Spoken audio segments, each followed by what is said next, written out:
Dear students, for the paper on fertility, we will discuss now on the module titled Implications of Below Replacement Level Fertility.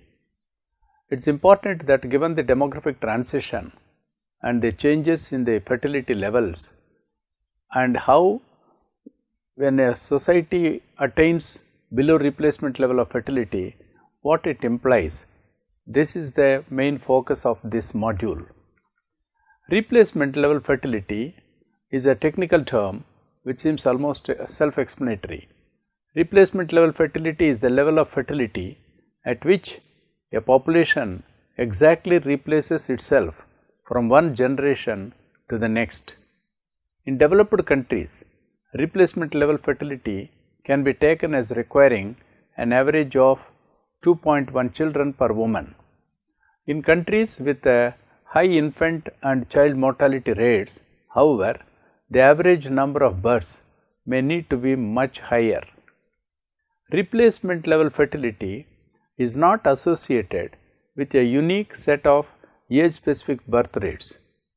When a country reaches replacement level fertility, other conditions must be met for zero population growth and also to be attained. Replacement level fertility will lead to zero population growth only if mortality rates remain constant and migration has no effect. The momentum of past and current demographic trends may also take several generations to work itself out. A change to replacement level fertility therefore leads to zero population growth only in the long run. The size of the population at which population growth levels usually differ from the current population size. It follows that fertility level is not in itself a reliable guide to population growth, and it is instead better to examine actual or projected population growth directly, then subsequently relating such growth to fertility, mortality and migration. Sections describing measuring a population's actual fertility level, interpreting cohort measures, interpreting period level measures and projected population growth in the country like UK are also to be seen in this module. For all birth cohorts in the UK from 1950 onwards, fertility will or already has been limited to below replacement levels, although population size is projected to grow until approximately to the period of 2027. Population in that year is projected to be 4.3 million individuals, larger than UK population of mid-1992. The world's population will rise from just over 7 billion in 2012 to nearly 9.6 billion by 2050. Most of the world's regions have already achieved or close to achieving replacement level fertility. Replacement level fertility is the total fertility rate, that is the average number of children born per woman at which a population exactly replaces itself from one generation to the next without migration. This rate is roughly 2.1 children per woman for most countries, although it may modestly vary with mortality rates. Other reasons for a significant fall in the proportion of currently married women of reproductive ages and a decline in fertility among married couples as brought out by Atto 2001. The resumption of fertility decline that occurred after 1985 was impelled by underlying socioeconomic changes, including the sharp rise in real income per capita, which increased almost eightfold between 1955 and 1990. During the same period, the proportion of the urban population rose from 37 to 77% and the average lifespan increased from 50 to 76 years for males and from 54 years to 82 years for females. However, socio-economic development, including such factors as rapid urbanization, increased education levels, and economic participation of females, have facilitated the acceptance of small family norm and contributed to the sustained decline in fertility, as brought out by Cho and Lee 2000. Now, let us focus on what are the consequences of low fertility levels. As a result of low fertility, fewer children are born and progressively large numbers of adults move into the older age groups. Changes in the age structure of a population and population aging are inevitable consequences of low fertility. In the long term, population aging is not the only radical outcome of persistent low fertility. An old age structure also provides the momentum for a decline in population, just as a young population provides the momentum for accelerated population growth, as brought out by MacDonald 2000. The nature of the substantial change in population age structures as a direct outcome of the current low fertility is an important aspect that needs to be discussed. There are many significant causes involved in population change, like factors due to urbanization, migration, employment, education, and advanced health services. As United Nations stated that the change in the population in 5 countries, that is China, Japan, Republic of Korea, Singapore, and Thailand, occurred very significantly. In the period 2000 to 2050, the proportion of the population under age 15, that is young age population, will experience a continuous fall, while the proportion of the population aged 65 years and older, that is old age population, will increase. In the world as a whole, as well as specifically in the continent Asia, the young age population and the old age population will converge during the next 50 years. All the 5 countries examined in this study will have a crossover of these age groups by 2050. Its timing, however, will vary with the pace of their demographic transition. The earlier and faster the transition, the earlier the crossover. Among the 5 countries, the fertility transition occurred much earlier in Japan, which therefore has already experienced the crossover of its young age and old age populations. In 2000, Japan's old age population represented 17% of the total population, as compared with the young age population representing 15% of the total. With the dramatic increase in the next few decades, it is projected that in 2050, Japan's old age population will make up 36% of the total population, almost 3 times as high as the proportion of the young age population. As the changing proportions suggest, Japan will continue to be one of the most aged countries in the world.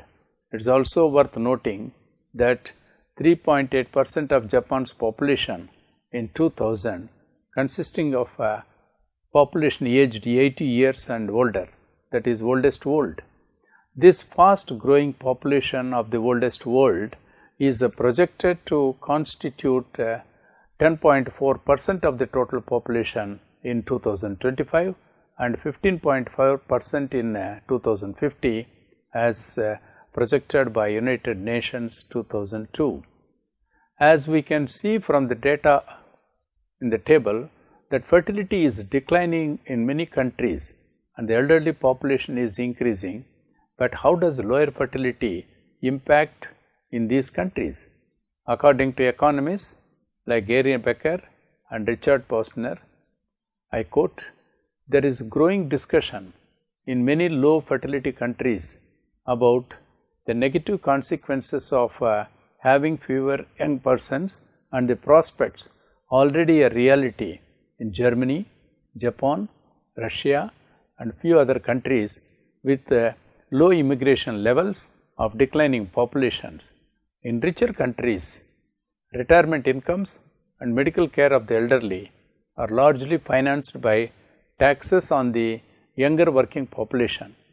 Low birth rates eventually lead to fewer men and women of working ages and hence a smaller tax base to finance social security payments unless the fewer children born have sufficiently greater amounts invested in their education and other human capital. Although potential difficulties in financing social security benefits are receiving the most attention, other negative effects of low birth rates may be of equal or even greater importance. Low fertility reduces the rate of scientific and other innovations since innovations mainly come from younger individuals. Younger individuals are also generally more adaptable, which is why new industries like high-tech startups generally attract younger workers who are not yet committed to older and declining industries. The great majority of countries have had growing populations during the past 250 years as world population grew at unprecedented rates. Yet, ever since Malthus wrote his great work on the harmful effects of population growth on incomes, group after group have opposed high fertility and growing populations as bad for the world's food supply, standard of living and environment, including local and global pollutions. However, these possible negative effects of larger populations have to be weighed against the sizable benefits from more people. These benefits include a large number of young persons who, as mentioned earlier, are more likely to innovate, such as coming up with more efficient ways to grow food and pay for the benefits to retired men and women. A bigger population also increases the demand for new drugs, software, social networking and other innovations that have increasing returns to the scale of demand, as quoted by Becker and Posner 2013. Let us discuss some of the case studies of countries. Now, at first we discuss about case of Sub-Saharan Africa. Sub-Saharan Africa is the exception to this fertility trend. Its total fertility rate was 5.4 during the period 2005 to 2010, double that of any other region, and it is projected to decline only to TFR 3.2 by 2050. These expected reductions in fertility rates reflect expectations of increasing urbanization, expected declines in child mortality and increases in income among other factors. This total fertility trajectory will result in a population increase of 1.2 billion people in Sub-Saharan Africa, that is mainly from period 2012 to 2050. This increase will more than double the region's current population of 0.9 billion to 2.1 billion by 2050 and quadruple it to 3.9 billion by year 2100, according to the estimate made by the Population Division of the United Nations Department of Economic and Social Affairs, UNDESA. The region's projected growth in population will account for half of the planet's population growth between 2012 and 2050. This projected increase in population poses a food security challenge for the people of Sub-Saharan Africa. The region is already the world's hungriest. According to the Food and Agriculture Organization of the United Nations, FAO, 27% of Sub-Saharan Africa's people are undernourished, while a study by the US Department of Agriculture estimates that it is home to 44% of the world's hungry people. The region currently has the world's lowest crop yields, with the cereal yields of only 1.5 metric tons per hectare per year, roughly half the world's average. Much of the soil has lower carbon content and is depleted of nutrients. Sub-Saharan Africa could reduce the challenge of feeding its population if it were to achieve the replacement level fertility of 2.1 by 2050. Doing so would require a reduction in the region's average total fertility rate at a faster pace than currently projected. According to analysis conducted by the Oxford Institute of Population Aging, such a reduction would result in a sub-Saharan African population of 1.76 billion by 2050, that is roughly 390 million less than UNDAC's most recent medium level fertility scenario as projected for the year 2050. Achieving replacement level fertility in sub-Saharan Africa by 2050 and ensuring it is achieved as projected in other regions could generate a number of benefits. It would reduce food demand by roughly 600 trillion kilocalories per year by mid-century, closing about 9% of the 6,500 trillion calories per year global gap between food available in 2006 and that needed in 2050. More dramatically, it would reduce the size of the projected gap in sub-Saharan Africa's crop production for that period by approximately 1/4. The region already relies on imports for roughly 20% of its staple crops, so closing this food gap would significantly contribute to food security. Reducing fertility rates could also lead to economic benefits through a demographic dividend. During and after a rapid decline in fertility, a country simultaneously has fewer children to care for and a greater share of its population in the most economically productive age bracket. Researchers estimate that this demographic shift was responsible for up to 1/3 of the economic growth of the East Asian tigers between 1965 and 1990. Furthermore, achieving replacement fertility would reduce agriculture's impact on the environment. Based on the FAO projections for yield gains in the region, sub-Saharan Africa will need to add more than 125 million hectares of cropland from 2006 levels to meet the region's projected crop needs in 2050. Achieving replacement level fertility would cut needed cropland expansion by 1/3, potentially sparing an area of forest and savanna larger than Germany from conversion. This sparing would reduce the carbon emissions that would have resulted from that conversion. A reasonable value for this reduction to the world would be $400 billion to $1 trillion based on alternative mitigation costs of $25 to $60 per ton of carbon dioxide. Fortunately, the most effective approaches to achieving replacement level fertility are non-coercive, save millions of lives, advance gender equity, give people more control over their lives and contribute to economic growth. These approaches focus on increasing educational opportunities for girls, increasing access to reproductive health services, including family planning, and reducing infant and child mortality. In most countries, national governments control, fund, and set policies for education systems and health services. Pursuing the approaches noted above for achieving replacement level fertility is therefore the responsibility of national governments.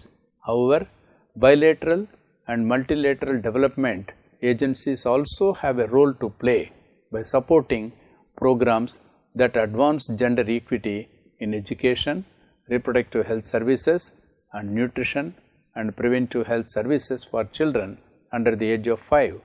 Civil society organizations can also help as well by raising awareness, generating resources, delivering services, and monitoring performance. The most recent population data find that sub-Saharan African fertility rates have not been declining as rapidly as anticipated by previous UNDESA projections. Yet, countries such as Botswana and Rwanda have demonstrated that enormous progress is possible. Achieving replacement level fertility in sub-Saharan Africa and elsewhere by 2050 is a multi-win solution to humanitarian, economic and environmental challenges and an important item on the menu for a sustained food future. The other case study which we will be discussing here is the case of Kerala in India. Kerala is well known globally for the unprecedented fertility transition in the Indian subcontinent towards the end of the last century. The state has already reached below replacement level fertility level in the 1990s, while the rest of India was experiencing high or mid-level fertility. With this backdrop, an attempt was made to explore here the plausible factors associated with sub-replacement fertility and consequent population momentum in the state of Kerala and to trace their socio-economic and health policy implications. The underlying factors that led to the fertility transition in the state was explored and discussed here. An enhanced level of human development achieved during the last quarter of the 20th century, mainly through developments in social and health sectors, is likely to be the main contributor. Unlike in other states of India, there were historical factors as well that functioned as a catalyst for this, such as widespread education and women's empowerment.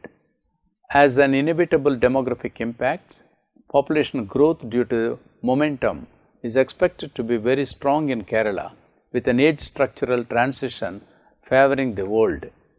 The so-called demographic dividend invoked by the increase of labor force derived from the youth bulge in the age structure is being lost in the state due to very limited capital investments and political will. Again, as a direct consequence of population growth, population density in Kerala will take a staggering level of 1,101 persons per square kilometer in the year 2026. The ill effects of environmental deterioration and consequent changes in morbidity patterns will have to be dealt with seriously. The very foundations of health policy needs revamping in the light of demographic changes associated with sub-replacement fertility. The tempo of population aging is very high in Kerala. The proportion of population aged 60 and above years is likely to be 20% in the year 2026, whereas it will be around 12% only in the country as a whole. The current level of social and health infrastructure in the state may not be sufficient to cope with the emerging demands of population aging, since the financial and morbidity burdens of the elderly are already quite high. In this regard, Kerala portrays a typical case of the vagaries of the onset of sub-replacement fertility level in the absence of reasonable structural changes in the economic and health fronts. Thus, students, in this module, we are able to focus on the factors that contributed for below replacement level and its implications on the society and also on the future demographic scenario. And in this regard, two case studies also we have focused, one by taking sub-Saharan Africa and the other Kerala in India. Overall, in this module, it is important to understand that given the demographic transition, the fertility transition is bound to occur, and in the process, what it implies and what projections and precautions are required for a society are well addressed in this module.